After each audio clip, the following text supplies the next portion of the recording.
बारिश तो लगातार चल रही है और ऐसे वेदर में और स्पेशली मुंबई की बारिश में आप ये प्रेडिक्ट कर ही नहीं सकते कि कब बारिश हो जाए। क्या ऐसे वेदर में बाहर निकलना अपने मोबाइल के साथ ठीक रहेगा, या आपके इलेक्ट्रॉनिक इक्विपमेंट अगर भीग जाते हैं तो आपको क्या करना चाहिए, इस बारे में हम डिस्कस करेंगे। साथ ही साथ इस बारे में भी डिस्कस करेंगे कि जहाँ पे नमी ज़्यादा है, जहाँ पे मॉइस्चर ह्यूमिडिटी बहुत ज़्यादा होता है, उस जगह पे आपको घर के अंदर क्या ध्यान देना चाहिए कि आपके इलेक्ट्रॉनिक डिवाइस जो है वो घर के अंदर कहीं प्रॉब्लम तो ना क्रिएट कर दें। तो इस बारे में हम डिस्कस करने वाले हैं इस वीडियो में। इस वीडियो को कंटिन्यू करने से पहले मैं आप सभी से रिक्वेस्ट करूंगा कि अगर आपको सब्सक्राइब का बटन रेड दिख रहा है तो प्लीज उस पर टिक करके उसे ग्रे कर दीजिए, जैसे हमारे स्काई हैं, जैसे क्लाउड हैं। सबसे पहले हम बात करते हैं इंडोर डिवाइस के।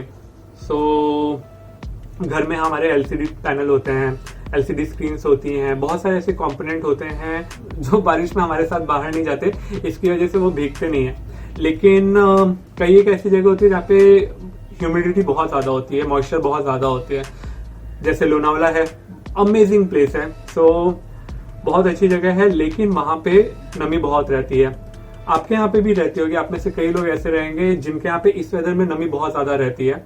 और ये कैसे आप फिगर आउट कर सकते हैं कि आपकी जो टेबल है, आपकी जो एलसीडी स्क्रीन है, इनके ऊपर पानी की ड्रॉपलेट पड़ी रहती हैं। नॉर्मली जब हम कभी बाहर से घर जाते हैं, महीने डेढ़ महीने के लिए या थोड़े टाइम के लिए भी अगर घर बंद रहता है, जब हम जाते हैं तो देखते हैं कि हमारी एलसीडी स्क्रीन के ऊपर पानी की छोटी छोटी ड्रॉपलेट्स पड़ी हुई हैं। और हम जाकर के ऐसे टाइम पे भी अपने डिवाइस को अगर यूज करते हैं तो हो सकता है कि वो डिवाइस काम ना करे, फट करके आवाज आए और वो बंद हो जाए, या फिर उस पर ब्लैक कलर के पैचेस पड़ जाते हैं स्क्रीन वगैरह पे। तो हमें क्या करना चाहिए? जो इनके ऊपर पानी है वो बाहर से तो आया नहीं है, बारिश घर के अंदर आई नहीं है, किसी ने पानी उसके ऊपर डाला नहीं है। तो ये जो पानी है ये बेसिकली मॉइस्चर की वजह से, जो एयर में ह्यूमिडिटी है उसकी वजह से आया है। अगर ये एलसीडी के बाहर है तो एलसीडी के अंदर भी हो सकता है। तो ऐसे टाइम पर आपने इन डिवाइसेस को इमीडिएट बेसिस पे चालू नहीं करना है, उनको बंद रहने दीजिए। आप कैसे चालू करेंगे? सबसे पहले अगर विंडोज बंद है तो उनको खोल दीजिए ताकि बाहर और अंदर का एनवायरनमेंट थोड़ा एक हो। ऐसे करने पे रूम का जो मॉइस्चर है वो थोड़ा कम हो जाता है। फैन चालू कर दीजिए, हवा के साथ में जो ड्रॉपलेट्स है वो सूखने लग जाएंगी, कम होने लग जाएंगी। और अगर किसी को फिलामेंट बल्ब याद हैं, जो 60-100 वॉट के बल्ब आते थे, अगर वो आपको अभी भी मिलते हैं तो आप वो अपने घर पे, अपने रूम में लगाइए और आप देखेंगे कि रूम में जो मॉइस्चर है वो कम हो जाएगा। नॉर्मल एलईडी लाइट बहुत अच्छी होती हैं, आपको अपने घर की लाइट्स जो है वो एलईडी लाइट्स ही रखनी चाहिए। लेकिन ऐसे वेदर में जहाँ पे आपके रूम में मॉइस्चर वगैरह बहुत ज्यादा हो जाती, नमी बहुत ज्यादा हो जाती है, तो खुद लोनावाला में मेरा एक्सपीरियंस ऐसा रहा कि वहां पे कार्स के अंदर तक लोग जो हैं वो बल्ब जो है वो लटका देते थे। कहीं रखिए मत, क्योंकि वो बहुत गर्म होता है, वो जगह जल सकती है, तो उसको लटका दिया जाता था।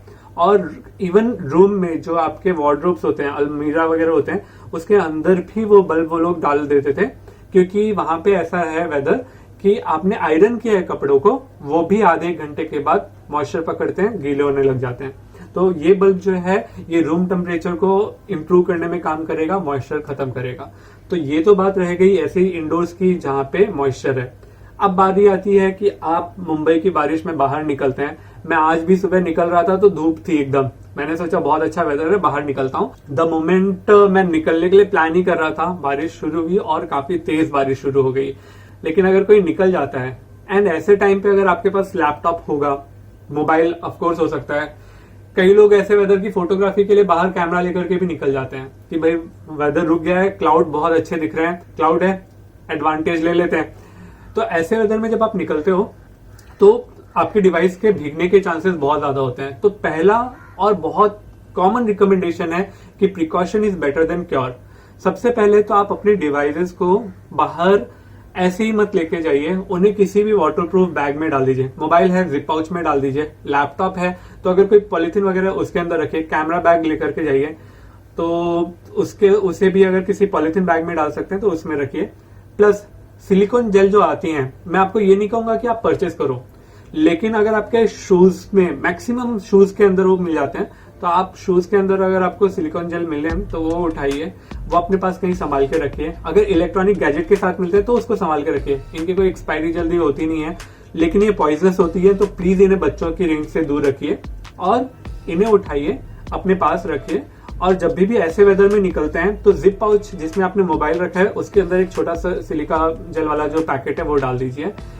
कैमरा बैग के अंदर आप पक्का रखिए, क्योंकि कैमरा के लेंसेज जो है वो फंगस पकड़ लेते हैं मॉइस्चर के चलते। मेरा खुद का एक 55x200 mm का लेंस है जिसमें फंगस है और उसका रिपेयरिंग कॉस्ट जो है वो लेंस से ज्यादा पड़ रहा है।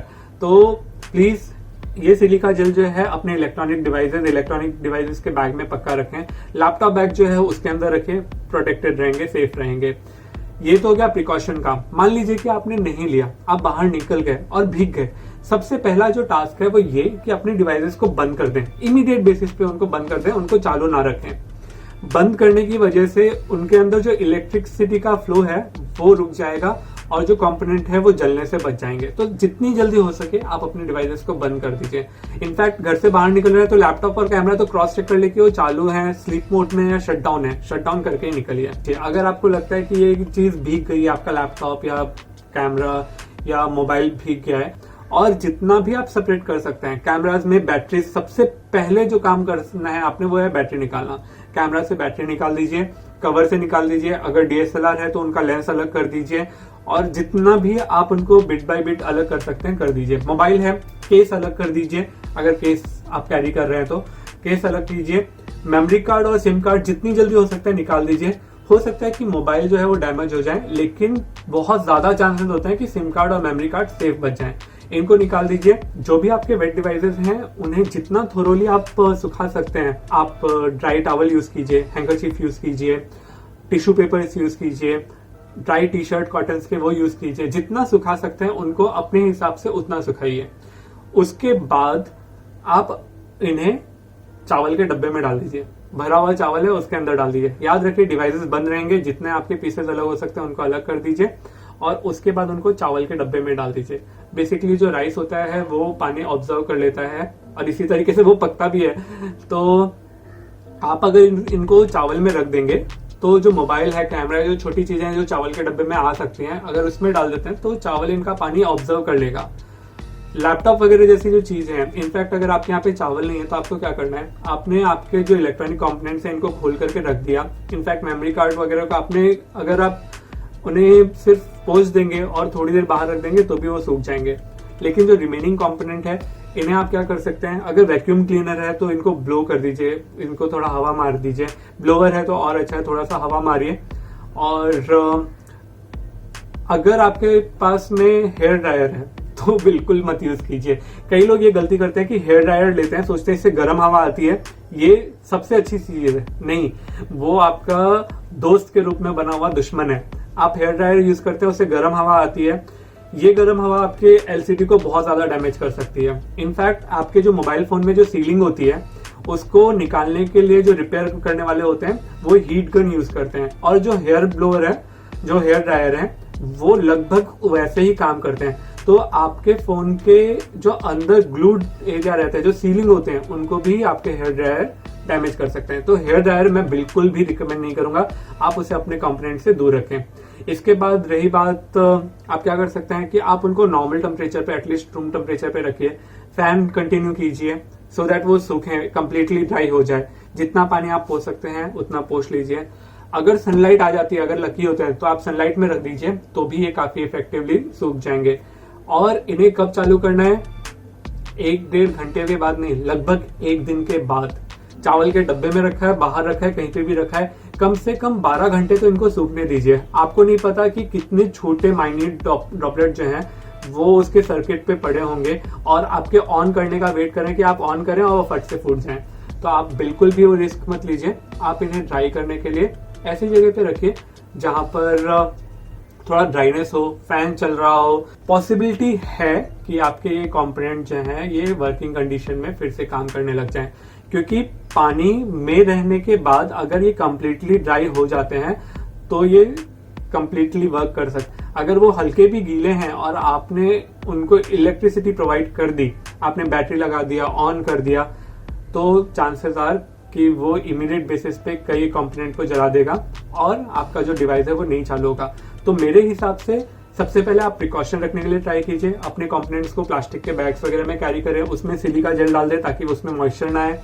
सेकंड चीज है, इन केस अगर भीग भी जाता है तो सबसे पहले उनको बंद कर दीजिए। मान लीजिए कि 24 घंटे के लिए आपके पास वो डिवाइस है ही नहीं, चावल का अगर डब्बा अरेंज हो सकता है, चावल आपके पास रह सकते हैं, तो उसके अंदर पूरा का पूरा कंपोनेंट निकाल दीजिए।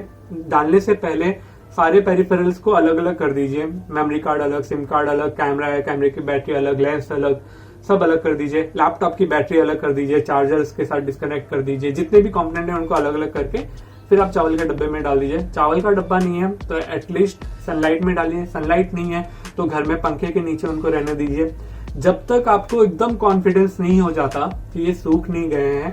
और इनफैक्ट उसके बाद भी कम से कम 24 घंटे के लिए आप उनको ऑन मत कीजिए।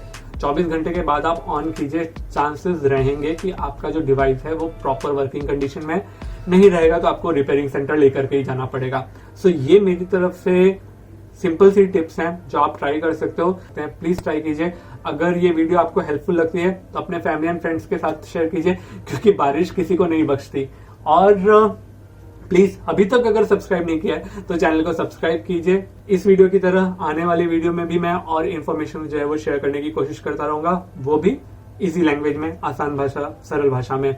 बने रहिए, टेक केयर।